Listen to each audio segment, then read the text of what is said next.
Welcome to tonight's story. This tale will be accompanied by the gentle sound of rain to help you drift off to sleep. Before you get too comfortable, please take a moment to like this video and subscribe to the channel. I'd love to know where in the world you're watching from and what time it is there. Leave a comment below. It's fascinating to see how our community spans different time zones, all united in seeking a peaceful night's rest. Now, make yourself comfortable, adjust your volume, and let the rain and story guide you into peaceful dreams. Our story begins. The stone stairs creaked beneath Emma Richardson's feet as she ascended towards St. Augustine's Church. The abandoned building loomed against the October sky, its Gothic spires reaching like skeletal fingers into the gathering dusk. Lightning flickered in the distance, illuminating dark clouds that promised an approaching storm. As a historical preservationist with 15 years of experience documenting forgotten buildings across New England, Emma had explored her share of eerie places, but something about this church made her skin crawl. She paused halfway up the stairs, pulling out her phone to review the email from the local historical society. The message was brief but clear. Document everything before the scheduled demolition next month. Take photographs, measure the architecture, catalog any significant artifacts. Standard preservation work, the kind she'd done countless times before. But the attached files had caught her attention, particularly the gaps in them. The church's official history was surprisingly sparse for a building of its age and significance. Built in 1887 by the wealthy Morrison family, St. Augustine's had served as the center of local religious life for nearly 8 decades. Then, in 1964, it had abruptly closed its doors. The records offered no clear explanation for the closure, just vague references to unfortunate incidents and public safety concerns. Emma had spent the previous week digging through newspaper archives, looking for more details. She'd found hints of darker stories, unexplained disappearances, strange sounds reported by neighbors, claims of shadowy figures seen through the stained glass windows late at night. But every time she tried to follow these leads, she'd hit dead ends. It was as if someone had systematically erased parts of the church's history. The oak doors stood slightly ajar when she reached the top of the stairs, though according to the Historical Society, they should have been locked. A chill ran down her spine despite the warm autumn afternoon. Emma pulled out her phone and snapped a picture of the entrance, making sure to capture the intricate carvings on the doorframe. She'd learned early in her career to document everything. Sometimes the smallest details proved crucial later. "Hello," she called out, pushing the door open wider. The hinges protested with a sound like a distant scream. Historical Society? Anyone here? Only silence answered. Emma switched on her heavy-duty flashlight and stepped inside. The beam cut through layers of dust, illuminating worn pews arranged in neat rows. Broken stained glass windows lined the walls, their remaining fragments casting prismatic shadows across the floor.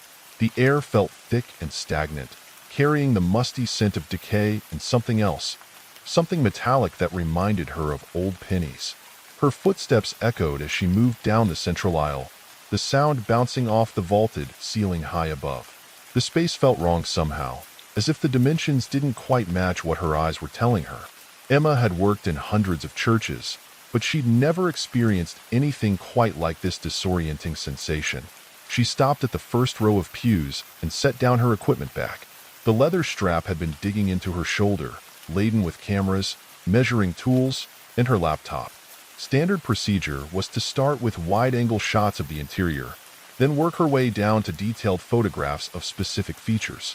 Emma raised her professional camera, adjusting the settings to compensate for the low light.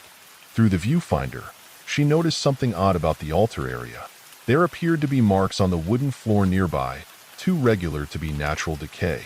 She lowered the camera and walked closer, sweeping her flashlight beam across the floor. The floorboards around the altar had been deeply scratched, forming what appeared to be symbols, circles and lines arranged in geometric patterns. Some looked almost like letters from an alphabet she didn't recognize. Others seemed to shift and change when she looked at them directly, as if they were refusing to be properly seen. "What the hell?" Emma muttered, crouching down for a better look. She pulled out her phone and opened her research notes. Nothing in the Historical Society's files mentioned these markings. She began photographing them systematically, making sure to capture every detail. A sudden crash echoed through the church. Emma spun around, heart pounding. One of the pews had fallen over, though there was no wind inside the building to explain its movement. Is someone there? Her voice sounded small in the vast space. No response. She turned back to continue photographing the symbols, but stopped short. The scratches seemed different now, deeper, more pronounced, forming patterns that definitely hadn't been there moments before. Emma blinked hard and looked again. The new configuration remained.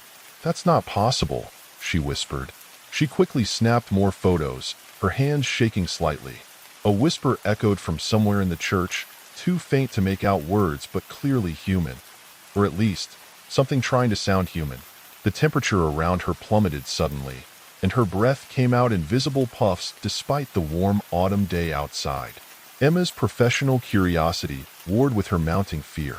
In 15 years of preservation work, she'd never encountered anything like this. Part of her wanted to flee immediately, but another part, the part that had driven her to this career in the first place, needed to understand what was happening. She compromised by continuing to photograph everything while slowly backing away from the altar. The whispers grew louder, seeming to come from all directions now. Words in a language she didn't recognize, spoken in voices that sounded increasingly less human with each syllable. The stained glass windows darkened as though something massive was passing in front of them, blocking what remained of the daylight. Emma's hand shook as she swept her flashlight around the church. The beam caught movement near the confessional, a shadow that shouldn't have been there, moving against the natural fall of light. She swung the flashlight back, but it was gone. The whispers stopped abruptly, replaced by an unnatural silence that pressed against her eardrums. Emma turned toward the exit, only to find her path blocked. The pews had moved, forming a barrier between her and the door. She knew with absolute certainty they hadn't been arranged that way when she entered. Her rational mind scrambled for explanations. Old buildings settled all the time. Tricks of light and shadow could create illusions. Her research into the church's history had probably primed her imagination for supernatural experiences. But none of these explanations could account for what was happening. "This isn't real," she said aloud, her voice trembling. "This can't be real." A low laugh echoed through the church, dark and rich like aged wine. It seemed to come from beneath the floor itself. The symbols around the altar began to glow with a sickly green light, casting strange shadows that moved in ways shadows shouldn't. Emma ran, vaulting over the pews that blocked her path. Behind her, wood splintered and cracked. She didn't look back. The door seemed impossibly far away, as if the church was stretching, expanding between her and safety. Something grabbed her ankle. She screamed, stumbling forward. Her equipment bag went flying, scattering expensive cameras and tools across the floor. The grip on her ankle was ice-cold and impossibly strong, like being caught in a steel trap that had been left in a freezer. She kicked frantically at the invisible grip, finally breaking free. Her ankle throbbed with pain, and when she pointed the flashlight beam at it, she saw dark bruises forming in a distinct pattern, the same symbol she'd photographed by the altar. Emma scrambled toward the door, her breath coming in ragged gasps. The metallic smell had grown overwhelming, and she could taste it on her tongue. Behind her, something moved in the darkness, something big. The sound of its movement was all wrong, like wet flesh sliding across stone. The door slammed shut just as she reached it. Emma yanked on the handle, but it wouldn't budge.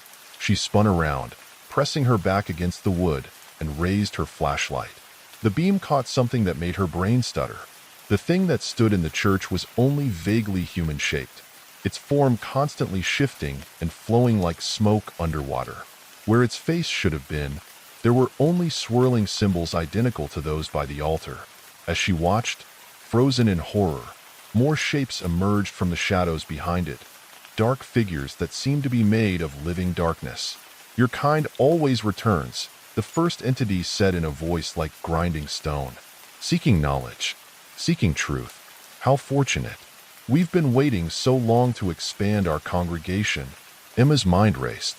Her years of research kicked in, connecting dots she'd previously missed. The disappearances in the 1960s, the gaps in the records, the symbols that seemed to shift and change. The Morrison family, she said, her voice surprisingly steady despite her terror. They didn't build this church to worship God, did they? The creature made a sound that might have been laughter. Smart girl. No, the Morrisons understood older truths, deeper powers. They built this place as a gateway, not a church. But they grew squeamish, tried to seal us away. Failed, of course. And now, a distant rumble of thunder interrupted its words. Lightning flashed through the broken windows, and in that brief illumination, Emma saw the true extent of what filled the church. The darkness behind the first entity wasn't empty. It writhed with countless forms, some humanoid, others completely alien. Her mind recoiled from the sight. But the lightning showed her something else too. Above the door, barely visible in the gloom, was a different set of symbols. These weren't carved into the wood, but painted on, probably by the Morrisons in their final attempt to contain whatever they'd awakened. "You've been trapped here," Emma said, the realization dawning. "All these years. That's why you need people to come inside. You can't leave on your own." The temperature dropped further.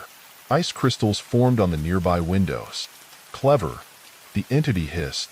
"But knowledge won't save you. Nothing can save you now." The shadows surged forward. Emma's fingers scrambled against the door frame, feeling for the painted symbols she'd glimpsed. Her hand came away with decades-old paint flakes stuck to her fingers. The entity reached for her with limbs that weren't quite arms. "Your fear will feed us for years," it said. "Your soul will join our congregation. And when they send others to look for you, we'll feed again." Emma looked at the paint on her fingers. Paint mixed with salt and other substances the Morrisons must have used in their binding ritual. An idea struck her. A desperate, possibly suicidal idea. She drove her shoulder into the door, not to open it, but to scrape off more of the paint. The entities advanced slowly, savoring her apparent fear. Emma's fingers worked quickly, using the paint to draw on the floor. Not the containment symbols from above the door, but the gateway symbol she'd photographed by the altar. The first entity realized what she was doing a moment too late. "Stop her." Emma drew the final line and pressed her bleeding palm, scraped raw from her fall earlier, against the center of the pattern. "You want to feed?" she screamed. "Then feed on this." The symbols blazed with brilliant white light. The entities shrieked, not in triumph but in rage and fear. Emma felt power surge through her hand, through the symbols, but flowing in the opposite direction of what the creatures had intended. The church erupted into chaos. Wind howled through the building, carrying with it the screams of countless trapped souls. The shadows writhed and twisted, trying to maintain their hold on our reality. Emma held her position, even as her hand felt like it was being burned and frozen simultaneously. She began to understand. The Morrisons hadn't built a gateway to let things in. They'd built a trap, using the natural human urge to enter churches as bait. But they'd created their trap to flow only one way. Emma had just reversed it. The entity that had spoken to her was the last to be drawn into the vortex of light. As it dissipated, it fixed her with eyes that had suddenly become all too human. "We'll return," it promised. "We always return." Then it was gone, and Emma was alone in the silent church. She stayed there until dawn, drawing containment symbols at every entrance with the remaining paint. Her phone was dead, her expensive equipment destroyed, and her hand would bear strange scars for the rest of her life. But she had survived. 3 days later, Emma submitted her report to the Historical Society. It detailed the church's architectural features, its historical significance, and recommended strongly against demolition. She included none of what had really happened that night. But she did take a new job. The Morrison family papers needed cataloging, decades of journals and research notes that had been gathering dust in a university archive. Emma had questions that needed answering. About the symbols, about the gateway, about what else might be out there, waiting behind stained glass windows and holy words. The official records still show St. Augustine's Church as scheduled for demolition, but somehow the date keeps getting postponed. Locals say they sometimes hear whispers from within, but they're different now, warnings rather than invitations. And in a small office crowded with books and papers, Emma Richardson continues her research. Her hand throbs when she finds something significant, the scars turning momentarily to the same symbols she drew that night. She's learning, preparing, because the entity was right about one thing.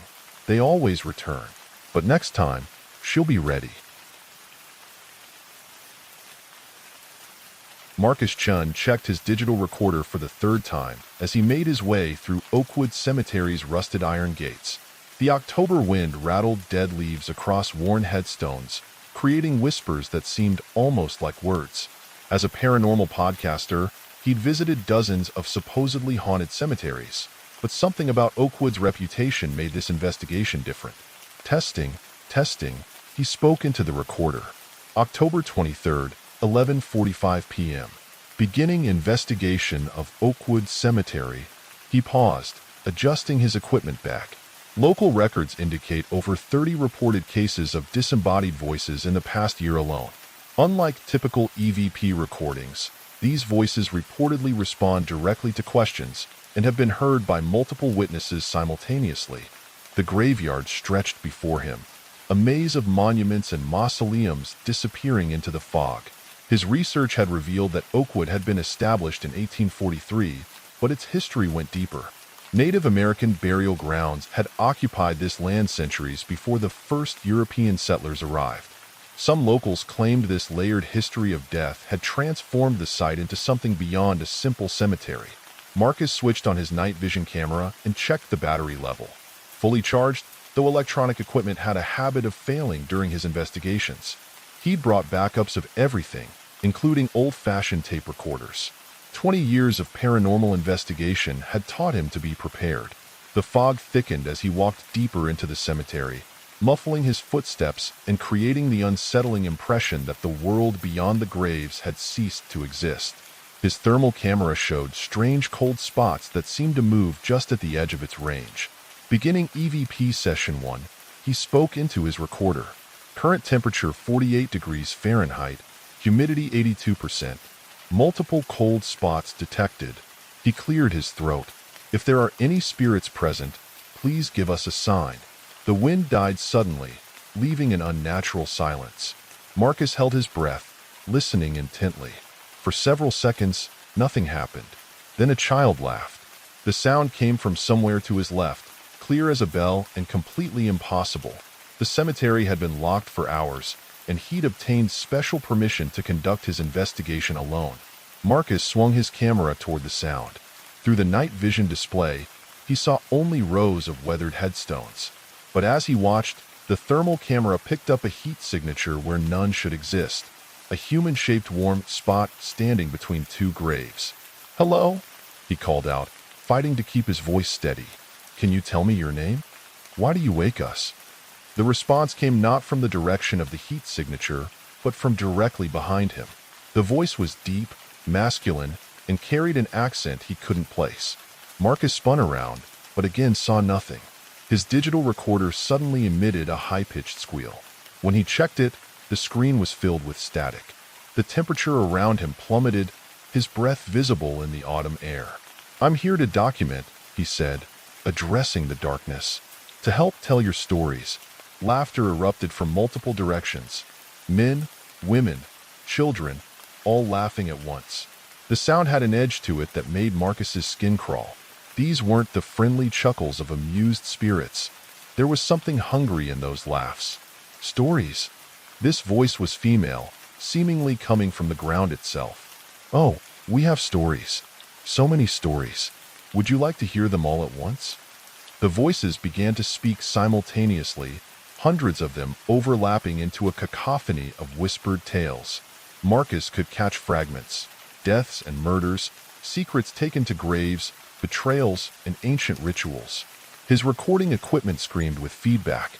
"Please," he said, raising his hands, "one at a time. I can't understand. Then listen better." The shout came from everywhere at once, so loud it made his ears ring. The fog swirled violently, forming shapes that almost looked like faces. Marcus had investigated haunted locations for 2 decades.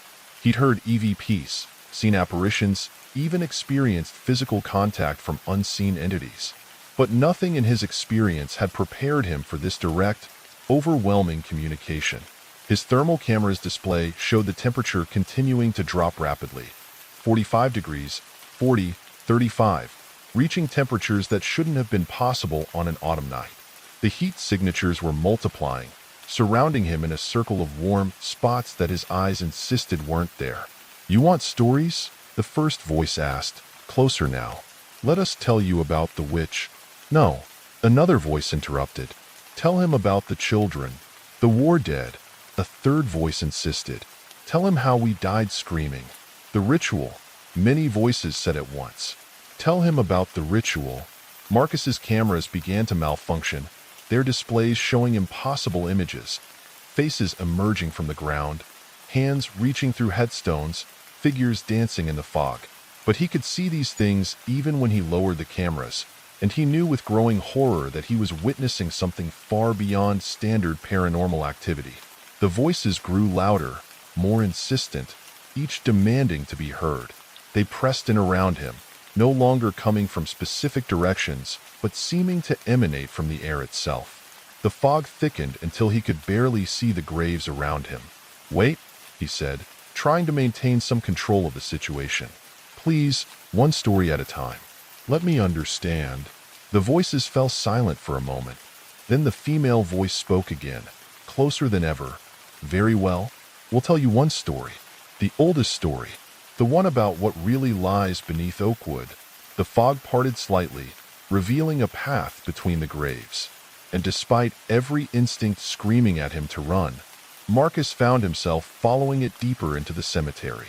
The path led Marcus deeper into the oldest section of Oakwood, where centuries-old headstones tilted at odd angles and elaborate family mausoleums loomed in the darkness. His equipment continued to malfunction, but he kept recording, hoping to capture something usable. "The land remembers," the female voice whispered. The fog swirled around him, taking on an almost phosphorescent quality. Before the graves, before the settlers, before even the native peoples, something else dwelt here. Other voices joined in, creating a haunting chorus that seemed to come from the earth itself. "The gateway stone," they whispered. "Show him the gateway stone." The path ended at a circular clearing Marcus was certain hadn't been there during his daytime reconnaissance. In its center stood a rough-hewn megalith, half buried in the ground and covered in markings that hurt his eyes to look at directly. "That's impossible," he muttered, checking his cemetery map. "This isn't on any of the surveys." "Because they don't want it found," a child's voice giggled. "They build over it, again and again. But it always comes back." Marcus approached the stone, his scientific curiosity temporarily overriding his fear. The markings seemed to shift and change when viewed from different angles, forming patterns that triggered primitive fears in the back of his mind. In 1843, the deep male voice began. The first cemetery committee chose this site for Oakwood. They claimed it was for the view, the drainage, the soil. Lies. They chose it because they were drawn here, like moths to flame. "Show him," the female voice commanded. The fog thickened, becoming almost solid. Within it, shapes began to form, ghostly images playing out like an ancient film. Marcus saw men in 19th century clothing surveying the land. But there was something wrong about their movements, a jerky puppet-like quality that suggested they weren't acting of their own will. The stone called them. The voices explained in unison, as it called the natives before them, as it called the first peoples thousands of years before that, as it called you tonight. Marcus wanted to deny it, but he couldn't. Every investigation he'd done, every paranormal location he'd visited, had they all been leading him here? Had something been guiding his choices all along? The vision in the fog changed. He saw native peoples performing rituals around the stone under a full moon. Then earlier scenes, prehistoric humans leaving offerings. With each image, the markings on the stone seemed to glow brighter. "But what is it?" Marcus asked, his recorder forgotten in his hand. "What's under the cemetery?" The laughter came again, but this time it held a note of anticipation. "Dig," the voices commanded. "Dig and see." The fog vision showed him more. the cemetery committee discovering something during the first grave excavations. Men driven mad by what they found. Hasty cover-ups. Graves dug extra deep not to honor the dead, but to pile more earth between the living and what lay below. In 1851, the female voice continued, they built the first mausoleum, not to house the dead, but to seal one of the entrances. By 1860, they had built 12 more. The thermal camera's display caught Marcus's attention. Despite the dropping temperature, the ground around the stone was showing intense heat signatures, as if something warm was moving beneath the surface. The Civil War was a blessing for them, a soldier's voice added. So many dead to bury, so much earth to pile on top. They thought the weight of all those bodies would keep it contained. Marcus's hand touched the stone, and images flooded his mind. Glimpses of something vast and ancient stirring in underground chambers that couldn't possibly exist. His legs gave out, and he fell to his knees in the damp grass. Every culture that found this place, the voices whispered, tried to contain what lies below. They built burial mounds, performed rituals, sacrificed to appease it. But they all failed, because they didn't understand. Understand what? Marcus managed to ask. It's not trapped here. The child's voice giggled. This is its home, its nursery, its breeding ground. The ground beneath Marcus trembled slightly. His thermal camera's display showed the heat patterns spreading, forming a vast web of warmth throughout the cemetery. With growing horror, he realized he was seeing something moving through tunnels that honeycombed the earth beneath the graves. Why show me this? He asked, his voice shaking. Why tell me? Because you asked, the voices responded in unison. Because you came looking for stories. Because you're going to help us. Help you what? The female voice spoke alone now, and it no longer sounded human at all. Help us wake it up. The ground shook more violently now, and Marcus stumbled back from the stone. His thermal camera showed the heat patterns converging, moving upward like magma through the Earth's crust. The voices grew louder, their whispers becoming a chant in a language that predated human speech. No, he said, finally understanding. The voices. You're not the dead at all, are you? The laughter that answered him seemed to come from beneath every grave. We wear their memories like masks, the female voice said. Speak with their tongues. The dead are such useful puppets. The fog visions showed him the truth. Centuries of spirits trapped in oakwood, not by death, but by something far older. Their voices and memories harvested, used to lure more victims. Each burial adding not just another body to the ground, but another consciousness to the collection. The cemetery committee, Marcus said, pieces falling into place. They didn't try to contain it. They fed it. Every grave, every burial. They were feeding it. Smart boy. The child's voice giggled. They understood in the end. Better to serve than to resist. Better to feed than be eaten. The thermal camera's display was almost entirely red now, showing impossible heat rising from below. Marcus could feel it through his shoes, the ground growing warmer despite the cold air. But why now? He asked, playing for time as he backed away from the stone. Why wake it after all this time? The stars are right, the voices chanted. The confluence approaches. After millennia of feeding, growing, breeding in the dark, it's ready to emerge. The ground split near the stone, releasing a blast of hot air that carried the stench of decay and something else, something chemical and alien. Marcus's cameras exploded, their circuits overloaded. In the darkness, the markings on the stone blazed with their own light, no longer shifting but forming a definite pattern that seared itself into his mind. Your followers, the female voice purred. Your listeners, your faithful audience. They'll hear your final podcast, hear the terror in your voice, and they'll come to investigate. Hundreds of them, drawn to the mystery, walking willingly into our web. Horror gripped Marcus as he realized his role in their plan. Every investigation, every recording, every episode of his podcast. Had he been unknowingly preparing his audience for this moment? Building credibility so they would trust his final recording? The voices spoke in unison now, their words carrying the weight of eons. The dead are stirring, little truth seeker. Would you like to join their choir? The split in the earth widened. In the ethereal light from the stone, Marcus saw movement in the depths. Vast shapes shifting in underground chambers, segments of something that shouldn't exist writhing beneath the graves.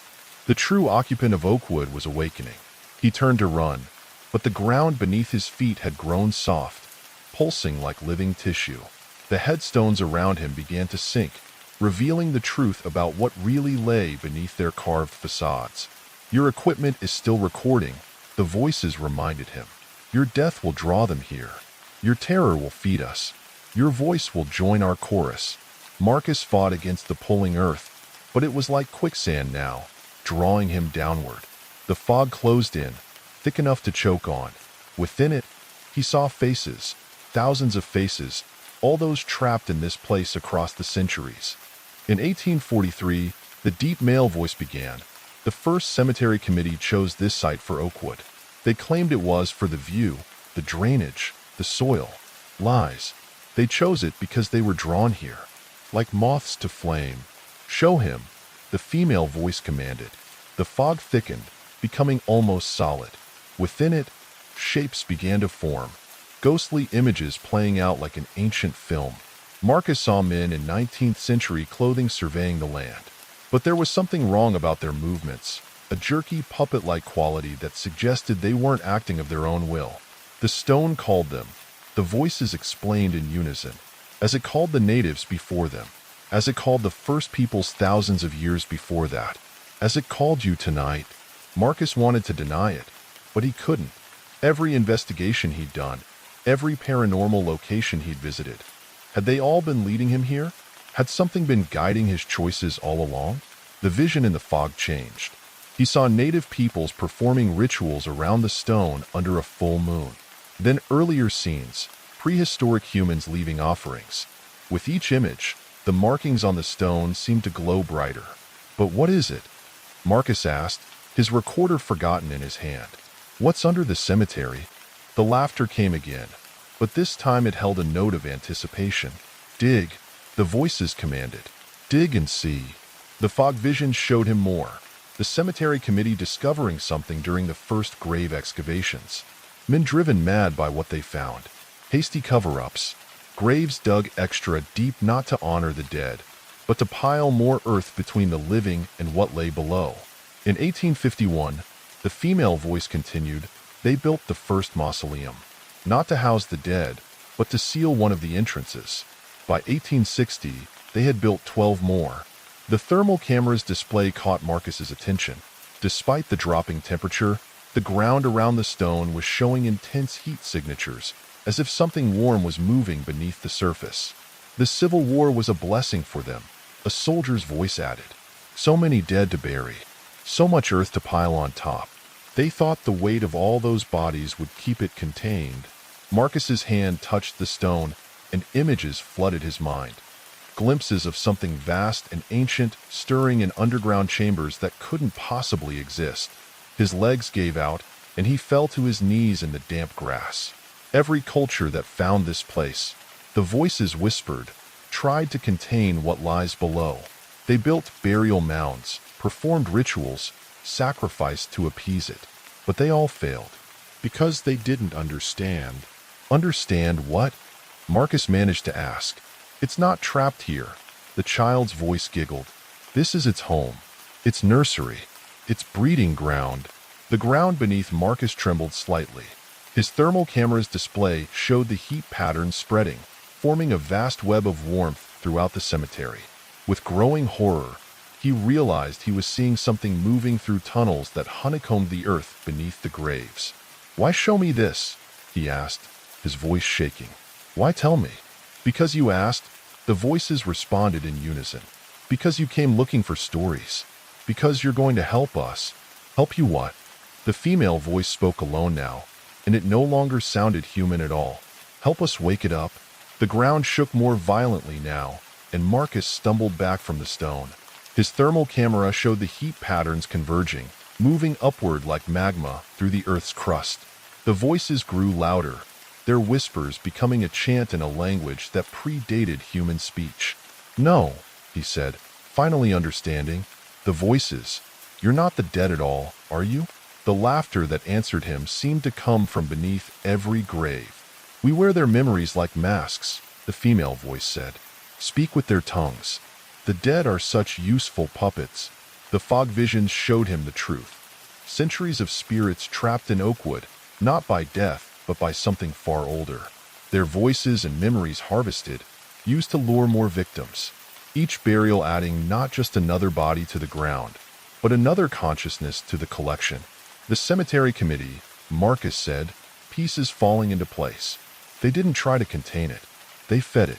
Every grave, every burial. They were feeding it.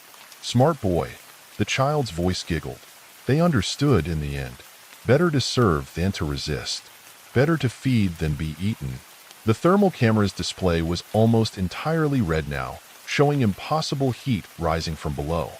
Marcus could feel it through his shoes, the ground growing warmer despite the cold air. "But why now?" he asked, playing for time as he backed away from the stone. "Why wake it after all this time?" "The stars are right," the voices chanted. "The confluence approaches. After millennia of feeding, growing, breeding in the dark, it's ready to emerge." The ground split near the stone, releasing a blast of hot air that carried the stench of decay and something else, something chemical and alien. Marcus's cameras exploded, their circuits overloaded. In the darkness, the markings on the stone blazed with their own light, no longer shifting but forming a definite pattern that seared itself into his mind. "Your followers," the female voice purred. "Your listeners, your faithful audience. They'll hear your final podcast, hear the terror in your voice, and they'll come to investigate. Hundreds of them, drawn to the mystery, walking willingly into our web." Horror gripped Marcus as he realized his role in their plan. Every investigation, every recording, every episode of his podcast. Had he been unknowingly preparing his audience for this moment? Building credibility so they would trust his final recording? The voices spoke in unison now, their words carrying the weight of eons.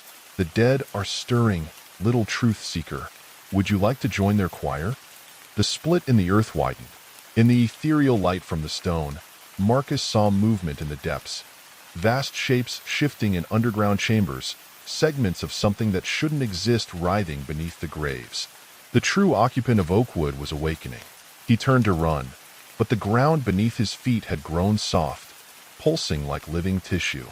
The headstones around him began to sink, revealing the truth about what really lay beneath their carved facades. "Your equipment is still recording," the voices reminded him. "Your death will draw them here. Your terror will feed us. Your voice will join our chorus." Marcus fought against the pulling earth, but it was like quicksand now, drawing him downward. The fog closed in, thick enough to choke on. Within it, he saw faces, thousands of faces, all those trapped in this place across the centuries. But then he saw something else. In the pattern on the stone, in the faces in the fog, in the very geometry of the cemetery itself, he saw a flaw, a weakness. The voices had made one mistake. They'd shown him too much. "You're right," he said, reaching into his equipment bag. "I do understand now. I understand what the First Peoples knew, what the natives knew, what the cemetery committee learned too late." "And what is that?" the voices asked, amused. Marcus pulled out his backup recorder, the old tape recorder he'd brought as a precaution. But it wasn't just any recorder. It was his first piece of equipment, blessed by a shaman 20 years ago when he'd started his investigations. An old man who'd warned him that someday he'd need more than just technology to face what waited in the dark. "The pattern goes both ways," he said, pressing play. The tape contained every prayer, every blessing, every banishing ritual he'd recorded over 20 years of investigations. As they played, the voices screamed, not in triumph but in rage and recognition. The markings on the stone flickered. The pull of the earth weakened. The pattern wasn't just a way to wake the ancient thing below. It was a circuit, a connection, and like any circuit, it could be overloaded. Marcus began to recite the words he'd learned over decades of investigation, his voice joining the recordings. Words in Latin, Hebrew, Sanskrit, Navajo, humanity's accumulated defenses against the dark. The voices shrieked as their carefully constructed pattern began to fracture. The fog retreated, revealing the cemetery as it truly was, no longer a place of rest corrupted by something ancient, but a battlefield where humanity had fought this entity again and again across the centuries. The ground convulsed as the thing below tried to rise before its time, its consciousness fragmented by the disruption of its pattern. The stone cracked, its markings losing their otherworldly glow. "You've changed nothing," the voices snarled, but they were weaker now, discordant. "It will sleep again, grow stronger. Others will come." "Maybe," Marcus said, continuing his recitation, "but they'll be warned now. The truth will be known." The voices faded, their hold on the dead of Oakwood broken for the moment. The heat signatures dimmed. The thing below retreated to its slumber. When dawn came, Marcus Chen sat before his computer, preparing the most important podcast episode of his career. Not a story about voices in a cemetery, but a warning. A guide for those who would come after him. His cameras were destroyed, his digital recordings corrupted, but the old tape recorder had captured everything. Sometimes, he reflected, the old ways were best. The cemetery committee quietly announced plans to relocate the graves, to finally abandon the land that had never truly been theirs. But Marcus knew better. You couldn't abandon a battlefield. So he stayed, establishing his podcast's new headquarters in a small house overlooking Oakwood. Every night, he walks the grounds, recording new voices, not the false whispers of the thing below, but the true voices of the dead, finally free to tell their stories. And if, sometimes, he hears other voices calling from deep below the earth, he simply turns up the volume on his blessed recorder and remembers. The pattern goes both ways. The living have voices too, and some stories need to be told not to entertain, but to warn, because the stars will align again. The pattern will try to reassert itself, and when that time comes, others will need to know what really lies beneath Oakwood Cemetery. Dr. Olivia Takashi killed the engine of her research vehicle and stared through the windshield at the dense pine forest before her. The late afternoon sun barely penetrated the canopy, creating a premature twilight beneath the branches. Something about the shadows seemed wrong, but after 3 weeks of studying the forest's abnormal wildlife patterns, everything had started to seem wrong. She checked her satellite phone. No signal, as usual. The Blackwood National Forest had always been a dead zone for communications, one of many anomalies that had attracted her team's attention. As a wildlife behavioral scientist specializing in predator-prey relationships, Olivia had seen some strange things over her 15-year career, but nothing like what was happening here. The reports had started 6 months ago. Deer moving in perfectly synchronized groups, like schools of fish, birds flying in impossible formations, and most disturbing, entire species abandoning their natural behaviors. Predators and prey drinking from the same streams without conflict. Nocturnal animals active during daylight. Every normal ecological relationship seemed to have broken down. Day 22 of observation, she spoke into her digital recorder. Time is 16:45. Returning to Site 7 to check the motion-activated cameras, she paused, then added, still no sign of larger predators. No wolves, bears, or mountain lions detected despite abundant tracks. All specimens appear to have vacated the area approximately 3 weeks ago. Coinciding with the start of our study, Olivia gathered her equipment, camera, specimen bags, tranquilizer gun, though she hadn't needed it yet, and her journal. The leather-bound book contained her personal observations, the things too strange or subjective for official reports, like the feeling of being watched that had plagued her team from day one. The other researchers had left 2 days ago, citing equipment malfunctions and personal reasons. Dr. Harrison had been the last to go, after his cameras captured something he refused to discuss. He'd simply downloaded the footage to a secure drive, deleted the originals, and driven away without explanation. The forest seemed to close around Olivia as she walked deeper into the trees. The temperature dropped noticeably, and the usual forest sounds, birds, insects, wind in the branches, grew muted. She'd noticed this effect before, like walking into an acoustically dampened room. Site 7 was one of their most productive observation points, a natural clearing where multiple game trails converged. They'd mounted cameras in the surrounding trees and installed ground sensors to track movement patterns. As she approached, Olivia noticed something odd about the clearing's perimeter. The undergrowth had changed. Plants that yesterday had been waist-high now hugged the ground, their stems and leaves reoriented horizontally rather than vertically. It was as if they were growing away from something in the clearing's center. Abnormal plant behavior observed at Site 7, she recorded. Possible new manifestation of the phenomenon affecting local wildlife. Further botanical expertise required. The first camera station was empty, not just powered down, but completely absent, leaving only the mounting bracket on the tree. Olivia checked her map. This was definitely the right location. She pulled out her satellite phone and tried again to get a signal. Nothing. Camera 1 missing from Site 7, she noted. No sign of animal intervention or weather damage. Equipment appears to have been deliberately removed. A twig snapped somewhere behind her. Olivia spun around, but the forest had grown darker, the shadows between the trees impenetrable. She pulled out her flashlight despite the early hour. The beam caught something that made her freeze. 20 feet away, at eye level on a massive pine trunk, was a perfect circle of fungi, bioluminescent mushrooms that definitely hadn't been there yesterday. As she watched, they pulsed with a faint blue light. New fungal growth observed, she said into her recorder, struggling to maintain scientific detachment. Species unknown, displaying synchronized bioluminescent properties. She turned to check the next camera station and saw another glowing circle on a different tree. And another. And another.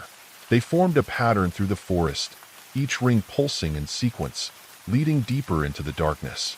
The scientific part of her mind cataloged details. The fungi's unusual growth pattern, the impossibility of their sudden appearance, the mathematical precision of their spacing. But another part of her mind, something older and more primitive, recognized the pattern for what it was. They were eyes. The forest had eyes. A sound cut through the unnatural silence, a high-pitched keening that set her teeth on edge. It took Olivia a moment to realize it was coming from her recorder. When she checked the device, the display showed impossible readings, the audio level spiking and falling in rhythm with the pulsing fungi. Movement caught her attention. The plants at her feet were growing, visibly shifting and stretching like time-lapse photography played at real speed. They weren't just growing away from the clearing's center anymore. They were growing toward her. Olivia backed away, her boots catching on roots that seemed to rise up from the soil to grab her feet.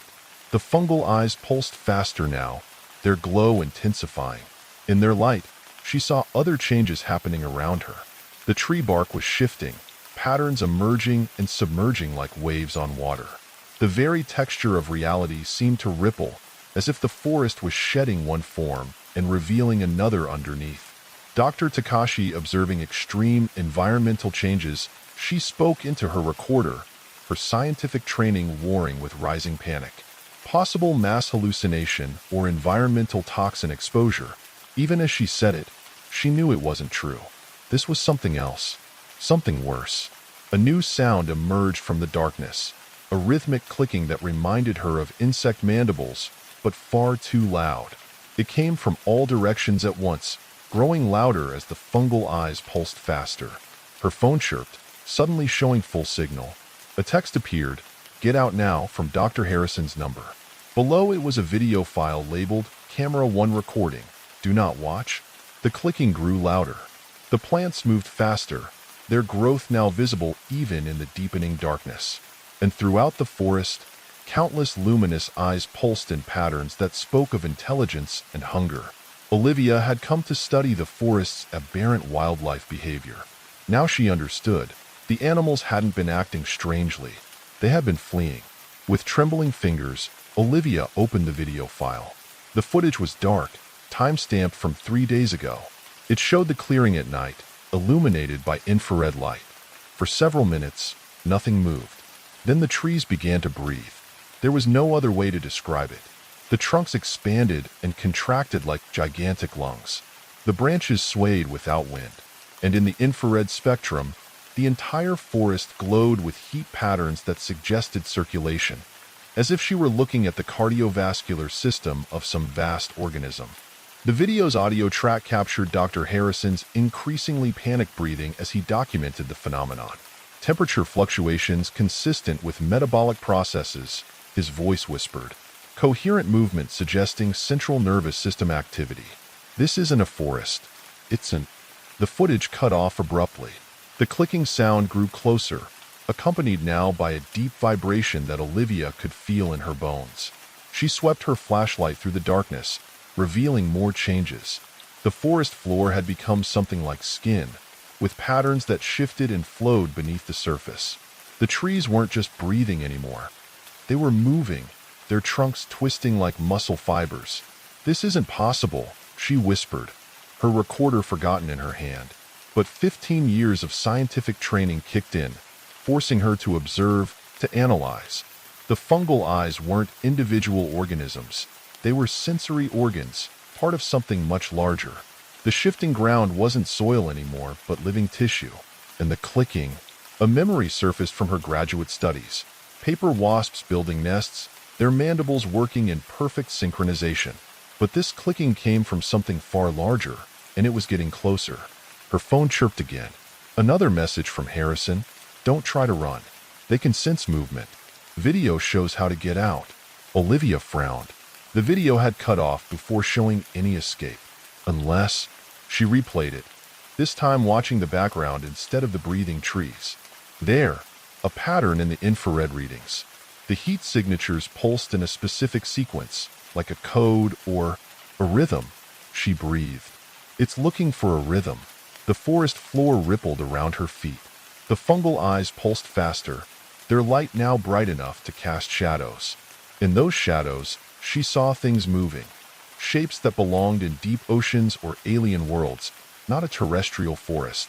The clicking reached a crescendo, and something emerged from between the trees. Olivia's scientific mind tried to categorize it. Arthropoid features, segmented limbs, but all wrong, all twisted into something that should not exist. It moved with a liquid grace that defied its size, its exoskeleton reflecting the fungal light. And it had eyes, hundreds of eyes, all pulsing in the same rhythm as the fungi. Olivia forced herself to observe, to think. The video had shown heat patterns pulsing in rhythm. The fungi pulsed in patterns. Even the clicking followed a pattern. Everything here was about rhythm, about synchronization. She looked down at her recorder, still showing those impossible audio spikes. They weren't random. They matched the forest's pulses perfectly. Whatever this place was, it spoke in rhythms. The creature moved closer, its mandibles producing that terrible clicking sound. But now Olivia understood. It wasn't hunting her. It was trying to communicate. She raised her recorder and played back the audio. The creature froze. The fungal eyes dimmed slightly. Even the moving ground stilled. "You recognize this," she said. "This is your rhythm." The creature's clicking changed, matching the recorder's playback perfectly. The fungal eyes pulsed in sync. Throughout the forest, everything began moving to the same beat, breathing, pulsing, shifting. Olivia's phone lit up with a final message from Harrison. "Now you understand.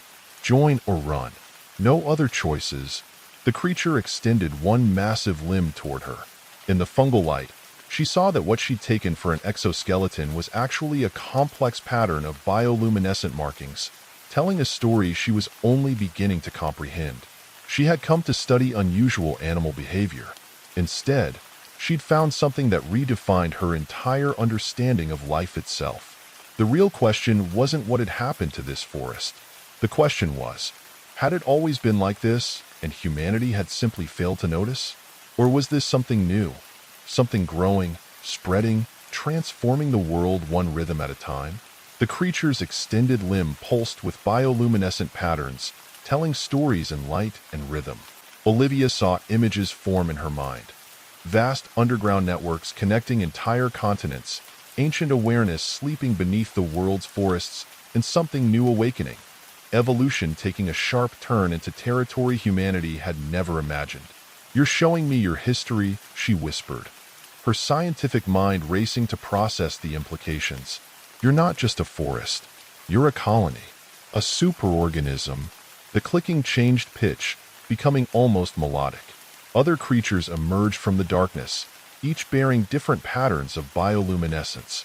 They moved in perfect synchronization, their markings combining to create larger, more complex patterns. Olivia's recorder captured everything, its display showing audio patterns that matched the visual rhythms exactly. She realized she was witnessing a language older than words, communication through synchronized biology. The animals, she said, understanding dawning. They weren't acting strangely. They were being incorporated, becoming part of your network. The first creature's markings pulsed in confirmation. Through its patterns, Olivia saw how it had started. Microscopic changes in soil bacteria, spreading to fungi, then plants, then insects. Each species added to the network, their nervous systems linking into something larger, more complex. The animals that couldn't adapt had fled. The others had evolved. Her phone displayed one last message from Harrison. They showed me too. Had to leave before transformation began. But you understand better than I did. That's why they waited. The ground beneath her feet had become transparent, revealing layers of bioluminescent networks stretching deep into the earth. The trees were no longer even pretending to be normal trees, their forms flowing and shifting as they shed the disguise of ordinary biology. How long? Olivia asked. How long have you been here? The patterns shifted, showing her glimpses of deep time. Prehistoric forests, ancient seas, the first stirrings of life on Earth. This wasn't an invasion or a mutation. It was a remembering, an awakening of something that had always existed beneath the surface of known biology. But something had changed. Something had triggered the awakening.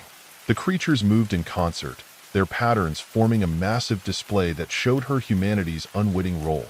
Climate change, deforestation, mass extinction, all creating pressure that had awakened the dormant network. Nature hadn't broken down. It had activated its ancient defense mechanisms. You're adapting, Olivia breathed. The whole forest, the whole ecosystem. You're transforming it into something that can survive what's coming. The clicking rose in affirmation. The patterns showed her more. Other forests awakening, networks spreading beneath cities and oceans, a planetary system preparing to protect itself from the damage humanity had caused. Then the patterns changed, showing her what came next. The transformation wouldn't stop with forests. It would spread, offering humanity a choice: adapt or be left behind in a world that would no longer support unconnected life. Olivia looked down at her hands and saw faint patterns beginning to form beneath her skin, the first signs of transformation. Her scientific mind recorded symptoms: increased neural activity, enhanced visual processing, new awareness of rhythms and vibrations she'd never noticed before. She could stop it if she ran now. Harrison had. But if she stayed... I'm a scientist, she said, both to herself and to the watching forest. I observe. I document. I try to understand. The patterns swirled around her in response, offering knowledge accumulated over billions of years. The creatures moved closer, not threatening now but welcoming. Through their luminescent displays, they showed her what she could become. Not just an observer of life's complexity, but a part of it. Her recorder kept running, capturing the rhythms of transformation. Future scientists would find it, would hear the exact moment when Dr. Olivia Takashi stopped being just human and became something more. The forest's eyes pulsed with ancient light as she made her choice. 10 days later, a search party found her abandoned vehicle. Her equipment was laid out carefully, along with detailed notes explaining everything she'd learned. The recorder contained hours of impossible sounds and rhythms that would keep xenobiologists busy for decades. But of Dr. Takashi herself, they found only her final journal entry. We were wrong about evolution, wrong about nature, wrong about consciousness itself. The forests are not collections of individual organisms. They never were. They are nodes in a vast planetary network that has been dormant for millions of years. And now it's waking up. I go now to join the network, to learn its true nature from the inside. If you're reading this, know that the changes you're seeing in the world's forests are just the beginning. The choice I faced will soon come to all of humanity. Look for the patterns. Listen for the rhythms. The eyes in the forest are not watching us. They're waiting for us to finally see. The journal ended there, but in the years that followed, scientists noticed strange new patterns appearing in nature. Forests began behaving like single organisms. Animals developed unprecedented behaviors. And sometimes, on dark nights, people reported seeing bioluminescent patterns in the woods, moving with impossible grace and intelligence. They say if you go to Blackwood Forest now, you can sometimes hear a woman's voice in the rhythmic sounds of the night. She speaks in patterns of light and shadow, telling stories of transformation and awakening. And in the darkness between the trees, countless eyes pulse with ancient wisdom, waiting for others who are ready to truly understand what the forest has always been trying to tell us. The eyes are still watching, still waiting, still offering their choice. The only question is, what will you choose when they find you? Detective Jackson Reed stared at the hole in the ice, trying to make sense of what the dive team had reported. Lake Morrison stretched before him, a vast white expanse in the January darkness. The temperature had dropped to 15 below zero, and his breath crystallized in the beam of the emergency floodlights. "Run it by me again," he said to Chief Diver Wei Chong, who stood shivering despite his thermal gear. "What exactly did your team see down there?" Wei's face was pale, and not just from the cold. "We've mapped most lake bottoms in the county, Detective." He gestured at his tablet, showing sonar readings that made no sense. "This isn't like anything we've seen before." 3 children had disappeared near Lake Morrison in the past month. No bodies, no traces, just empty snow-covered banks and devastated families. The locals blamed thin ice or hypothermia, but Jackson had seen the missing persons photos. All 3 kids had been experienced ice fishers, raised on these waters. They knew better than to venture onto unsafe ice.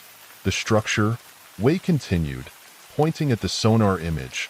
"It's artificial, huge, but it's not on any survey maps, and the engineering doesn't make sense. Those angles, they shouldn't be possible." Jackson studied the image. Beneath the lake's frozen surface, something massive sprawled across the bottom. A structure that seemed to shift and change every time the sonar swept over it. The geometry was wrong somehow, as if it followed different mathematical rules than the rest of reality. "How deep?" Jackson asked, though he wasn't sure he wanted to know. "That's the thing." Wei zoomed in on the readings. "The depth keeps changing, not just with tides or currents.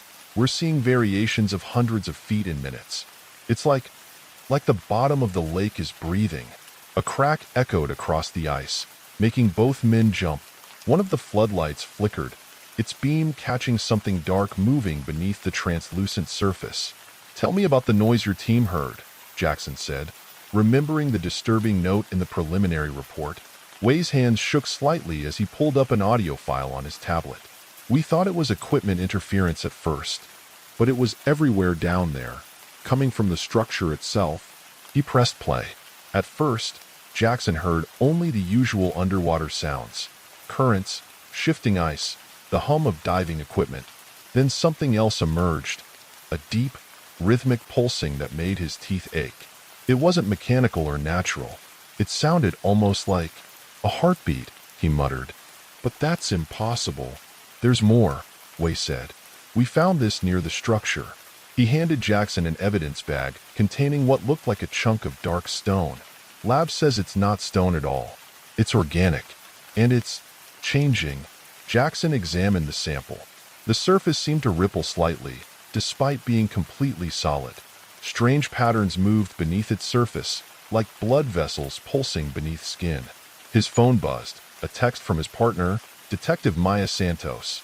"Found something in the historical records. You need to see this now." Another crack split the silence, closer this time. The ice beneath their feet vibrated slightly, and Jackson could have sworn he felt that deep pulse through his boots. "Get your team off the ice," he told Wei. "Nobody goes near that hole until we know what we're dealing with." Wei nodded gratefully and moved to recall his divers. As Jackson turned to leave, something caught his eye. The hole in the ice had changed shape. The edges were no longer rough where they'd cut through. They were smooth, curved, almost deliberately formed, like something had melted it from below. He snapped a photo with his phone and headed for his car. As he reached the shore, he heard it, that deep, rhythmic pulsing, carrying through the ice and snow. Only now it was louder, clearer, and it wasn't just a heartbeat. It was a calling. The county archives were housed in a basement that smelled of old paper and mold. Detective Maya Santos waited by a table piled with dusty records, her dark eyes intense as Jackson approached. "How long has the lake been there?" she asked without preamble. Jackson frowned. "What do you mean? It's a lake. It's been there since—" "No," Maya cut him off, spreading out a series of old maps. "Look at these. Survey maps of the county, dating back to 1853. This first one shows no lake, just forest. The lake appears in 1854, perfectly formed, almost overnight." Jackson studied the maps. She was right. In less than a year, a body of water covering several square miles had simply appeared. "That's not possible," he said. "Lakes don't just form overnight." "Keep looking." Maya laid out newspaper clippings yellowed with age. 1854. 3 surveyors disappear while investigating the mysterious new water. 1855. Local tribe warns settlers to avoid the dark place that swallows light. 1886. 6 children vanish over the course of one winter. 1924. Diving team disappears investigating underwater disturbances. And every time, right before the disappearances, people reported hearing a heartbeat. Jackson finished. He pulled out his phone, showing her the photo of the altered ice hole. "It's happening again." Maya nodded grimly. "I found something else." The original tribal name for this area translates roughly to the place where it sleeps. Their legends speak of something that fell from the stars, something that burrowed deep into the earth and dreamed dark dreams. She pulled out one final document, a journal entry from 1854, written by the last surviving member of the original survey team. The handwriting was erratic, the pages stained with water damage. "It is not a lake. God help us, it was never a lake. The water is like skin, covering something vast and ancient. We saw it move, saw it breathe. The geometry down there." Hawkins said it looked like architecture, but no human could have built those angles. No human mind could comprehend. The entry ended in a scrawl of ink. Jackson's phone buzzed again. A text from Way. "Lab results on sample. You need to see this." The forensics lab was on the other side of town. As they drove, Maya shared more of what she'd found. The pattern was always the same. Disappearances in cycles, always in winter. Always preceded by reports of strange sounds and movements under the ice. "The tribal legends say it feeds on youth," she said. "That it calls to children because their minds are still, flexible enough to perceive its true nature." "You're talking about this like it's alive," Jackson said. But even as he spoke, he remembered that pulsing sound, that feeling of something vast stirring beneath the ice. The lab was unusually quiet when they arrived. Dr. Chun, the head forensic analyst, met them at the door. Her usual professional composure was shaken. "The sample you brought in," she said, leading them to a sealed observation room. "It's growing." The chunk of material they'd found had been placed in a containment unit. It had tripled in size since Jackson had last seen it. The surface wasn't just rippling now. It was reshaping itself, forming patterns that hurt the eyes to look at directly. "It's not just organic," Dr. Chin explained. "It's creating new molecular structures we've never seen before. And it's responding to stimuli in ways that shouldn't be possible. Watch this." She pressed a button, sending a small electrical current through the sample. The material pulsed, and for a moment, Jackson could have sworn he saw something like an eye form in its surface, looking directly at them before dissolving back into those impossible patterns. "We did a deep structural analysis," Dr. Chen continued, pulling up complex diagrams on her monitor. "Whatever this is, it's not from Earth. The atomic structure, the way it processes energy, it follows rules that contradict everything we know about terrestrial biology. It's part of something bigger," Maya said. "Something under the lake." Jackson's phone lit up with multiple alerts. Way again. Ice breaking up across entire lake. Temperature dropping rapidly. Something moving down there. Then from local patrol, strange lights reported under ice. Multiple calls about sounds keeping residents awake. And finally, from the missing persons task force, 2 more children reported missing near North Shore. The sample in the containment unit pulsed again, stronger this time. The patterns on its surface had become more complex, more deliberate, like it was trying to show them something, or warn them. How do we stop it? Jackson asked, but he already knew the answer. You couldn't stop something that had been growing, learning, and waiting for over 150 years. The real question was, how do you fight something that could turn a forest into a lake overnight? Something that could restructure reality itself? The sample pulsed one final time, and in its shifting surface, Jackson saw a reflection of the lake as it truly was. Not a body of water, but a vast eye, opening slowly after a long sleep. And it was looking right at them. The drive back to Lake Morrison was a nightmare. Temperature readings across the county were plummeting to impossible levels. Cars had frozen solid on the roads. The night sky had taken on a strange, shimmering quality, as if reality itself was being distorted. The tribal legends mentioned something else, Maya said as they navigated the icy roads. They said it doesn't just take children, it transforms them, makes them part of itself. Jackson gripped the steering wheel tighter. The kids from this winter, you think they're still alive? Define alive. Maya pulled up more historical documents on her tablet. In 1886, 2 months after the disappearances, witnesses reported seeing children walking on the ice at night. But their movements were wrong, and their eyes. She didn't need to finish. Jackson remembered the eye that had formed in the lab sample, that alien awareness looking back at them. They crested the hill overlooking the lake and stopped short. The scene below was impossible. The ice had broken up into geometric patterns that defied physics, floating segments rising and falling in rhythmic pulses. The floodlights Waze team had set up were still running, but their beams seemed to bend and warp before reaching the surface. And there were children walking on the ice. 5 small figures moved between the broken segments with unnatural grace. 3 were the recently missing kids, still wearing the same clothes they disappeared in. The other 2, Jackson checked the historical photographs on Maya's tablet. They were the spitting images of 2 children who had vanished in 1886. Jesus, he breathed. They haven't aged a day. Waze dive team was clustered at the shore, their instruments going haywire. The chief diver ran to meet Jackson's car. The structure, he said through chattering teeth. It's moving, rising, and the sonar. You need to see this. The latest scan showed something vast pushing up from the lake bottom. The impossible geometry had resolved into a clearer shape. Something like a city, but designed by a mind that understood space and time very differently than humans. And at its center, a massive eye was opening.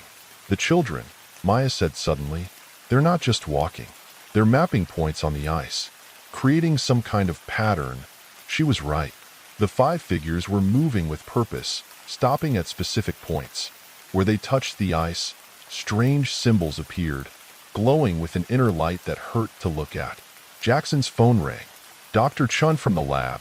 The sample, it's changed. It's showing us something. I'm sending you the footage now. The video showed the contained material forming shapes, symbols, patterns. The same patterns the children were drawing on the ice. It's coordinates, Maya realized.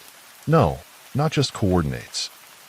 The summoning circle, came a voice behind them. They spun to find an elderly native woman standing there, her eyes fixed on the lake. Like the one that called it here in the first place. The children are its anchors. Its way into our world. Who are you? Jackson asked, though he already suspected. I am Margaret Standing Bear. My great-grandmother was the only survivor when it first arrived. When the stars aligned and foolish men drew the symbols that thinned the walls between worlds. She pointed at the sky, where the stars had taken on that same strange, shimmering quality as the lake. They thought they could control it, bind it. They didn't understand that it was calling to them, not the other way around. The pulsing from the lake had grown stronger. The ice fragments rose higher, forming crystalline towers that reached for the distorted sky. The 5 children had completed their pattern. Now they stood at 5 points around the lake, their eyes glowing with the same light as the symbols. How do we stop it? Jackson demanded. Margaret's expression was grim. The better question is, how do we contain it? It can't be stopped, not completely. But the barrier between worlds can be strengthened. My great-grandmother learned how. But the price. A tremendous cracking sound split the night. The lake heaved upward, water and ice spraying outward as something began to rise from its depths. The geometric city they'd seen on sonar emerged, but it was alive, shifting and flowing like the sample in the lab. And at its heart, that massive eye opened fully, its gaze falling on the gathered humans. In its pupil, Jackson saw other worlds, other dimensions, places where the laws of physics were mere suggestions. The price, Margaret continued, is that someone must go willingly into its world. Create a bridge that can be turned into a wall. Maya grabbed Jackson's arm. The children, that's why it takes them. Their minds are flexible enough to survive the transition, but it needs them to be willing, Margaret nodded. To choose to go. That's why it calls to them, shows them wonders. It needs anchors on both sides to maintain its connection. The thing in the lake was still rising, its vast bulk reshaping reality around it. The 5 children began to sing in a language that made Jackson's ears bleed. The stars pulsed in time with their voices. If we break the pattern, Maya said, disrupt the anchors, we need to give it something else, Margaret cut in. Someone else. Someone who understands enough to make the choice, but whose mind is still flexible enough to survive.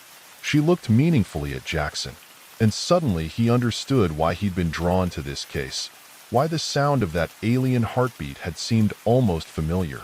He had always seen the world differently, had always felt like reality was slightly out of sync with his perceptions. His therapist had called it neurodivergence. But what if it was something else? What if some minds were naturally more attuned to other ways of existing? I'll do it, he said, the words coming before he could second-guess them. Jackson, no. Maya grabbed his arm. There has to be another way. But Margaret was already drawing symbols in the snow, different from the ones the children had made. These will help you maintain your sense of self, she said, to become a wall rather than a bridge. But you must hurry. The alignment is nearly complete. The thing in the lake had almost fully emerged. Its true form was beyond comprehension. A city, a creature, a doorway between worlds, all at once and none of them. The children's song reached a fever pitch. Jackson looked at Maya. Find them all, he said. The other children, from all the other times. They're out there somewhere, walking between worlds. Find them and bring them home. Then he ran onto the ice, toward the center of the pattern, toward the eye that contained universes. Behind him, he heard Maya and Margaret begin a chant that would seal the barrier between worlds. As reality dissolved around him, as dimensions folded and unfolded like origami made of space-time, Jackson Reed made his choice. To become something else, something between, a guardian at the gates between worlds. The transition wasn't what Jackson had expected. There was no pain, no dramatic tear in reality. Instead, the world simply shifted.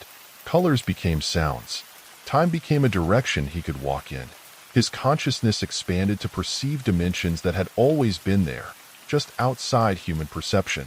The 5 children, both ancient and recent, watched him with eyes that now made sense. They weren't just possessed or transformed. They were translated, existing in multiple states simultaneously.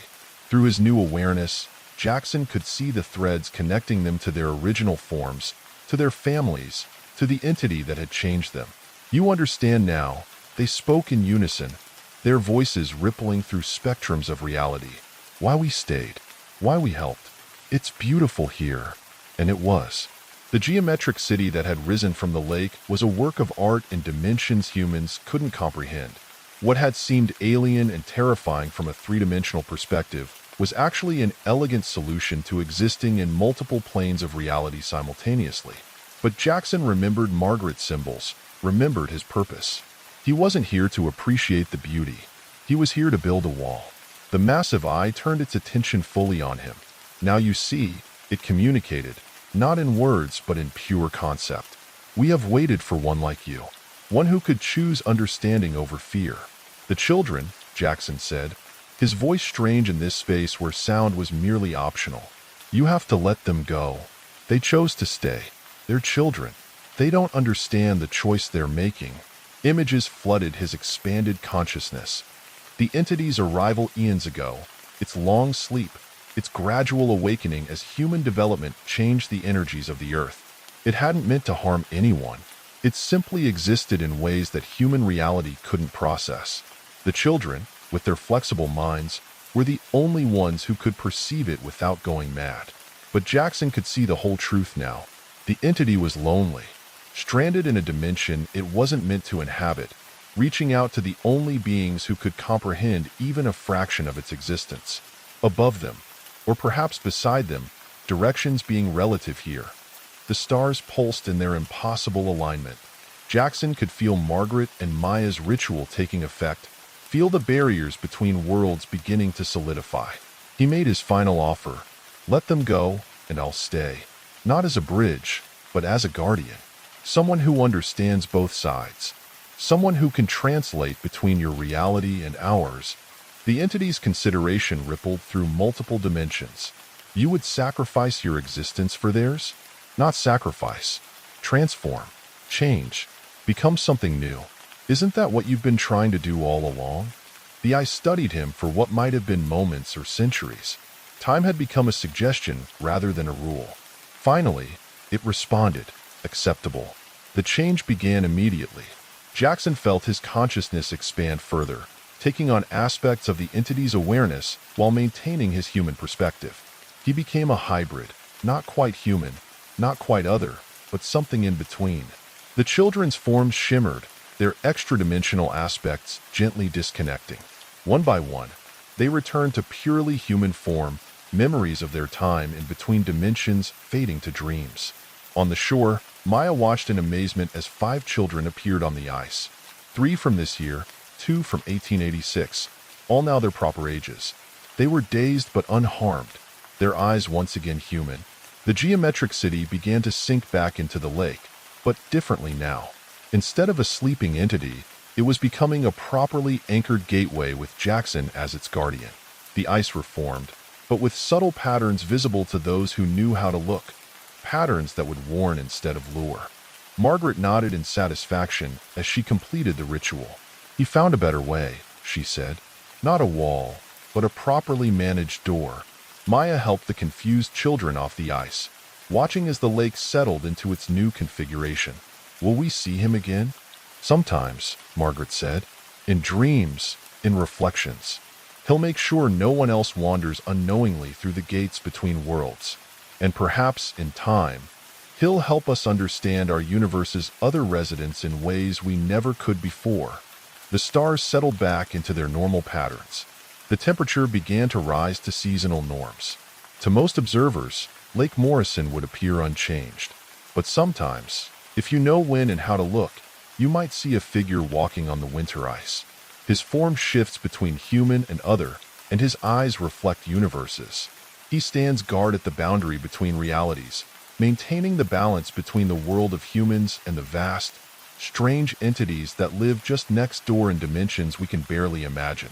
And in the deep waters below, something ancient and lonely sleeps better now, knowing it finally has someone who understands. Local legends have changed. Parents no longer warn their children about thin ice or deep water. Instead, they tell them to watch for a man who walks between worlds, not as a figure of fear, but as a guardian, a protector, someone who gave up his humanity to save others, and in doing so, became something more. They say if you're ever lost between realities, listen for his footsteps on the ice. Detective Jackson Reed still helps those who are lost, just on a much bigger scale than before. And Lake Morrison keeps its new secrets, a peaceful boundary between worlds, where a monster beneath the ice turned out to be simply a stranger waiting for someone who could understand.